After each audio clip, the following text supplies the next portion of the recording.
Alright, hello. So this is just gonna be a quick one on the graphical method. Haven't presented this in the best way I can because I'm a bit short on time at the moment. So basically I'm gonna give you an LP here, which is kind of just written up here as follows. And what we want to do is that we want to try and maximize Z according to a given equation. So the different thing here now is that we're gonna actually give the objective function a value, and from there on we'll refer to it as the Z value. And basically, when we want to maximize it, is that we want to try and increase this value to as much as possible within the constraints.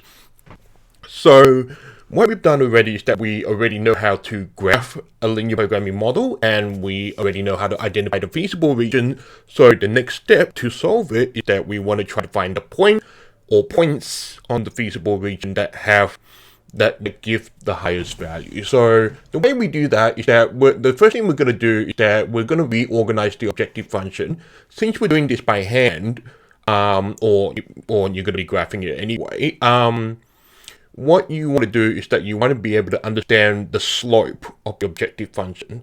So here, even though I've written it in terms of x1 and x2, you can think of it as x1 as x, x2 as y. So in a way, what we are doing with the objective function is that we're just putting it into y equals a function of x.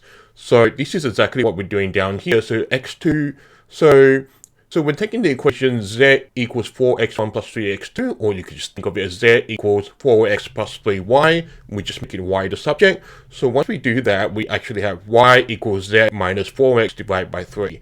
And it's actually, you can rewrite it into, I think some of you might know it as gradient intercept form, or y equals mx plus c form.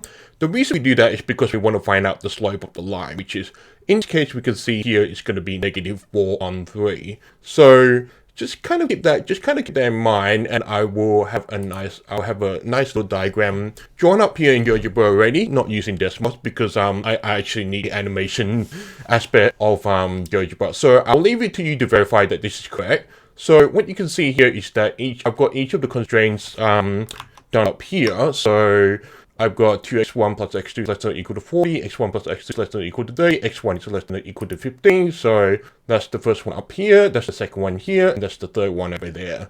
And so the feasible region is this green region here. And then what you will notice what I've done is that I've marked the points here. You don't necessarily need to do that all the time, but I'm just doing it here for reference. So now we've got the objective function. We know it's got a slope of negative 4 on 3. And you can kind of see this red line here, which is actually meant to be my objective function. So you know it's got a negative slope, so it's going to actually look like, I'm just trying to see if I got it right on the camera. So it's going to have a negative slope, which is kind of like that. So, but we don't know like how much of a negative slope it has until we actually graph it. So usually what happens at this point is that we are going to try and increase the value of z until we reach the optimal point. So this is unfortunately supposed to be our z value. So we're maximizing. So we're going to start from z equals 0, and then we're just going to keep increasing it until we hit a point or corner of the feasible region. So that's the essence of maximization. If you have a minimization problem, then you will want to decrease the objective function, decrease the value of z until we hit a point of the feasible region. So to go back on this one, we're just going to be increasing, and then here we've hit a corner of the feasible region. So that means this corner is going to be our optimal solution, and then we can just read off the coordinates to basically figure out, okay, we need to produce 10 or whatever x is, and then we need to produce 20 or whatever y is to get our optimal solution. Our optimal solution, our objective value, or our z value in this case, would be 100. So now the graphical method does not work well.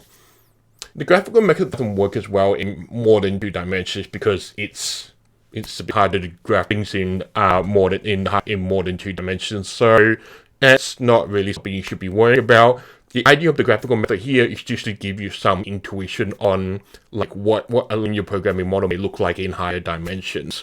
So there are a couple of different possible options on the graphical method that can, there are a few different graphical method outcomes which I will go through on the next video. So, but hopefully this will give you a basic idea of what to expect. So in this case, we've got one optimal solution, which is in this case x equals 10, y equals 20. You can write that as a pair of coordinates.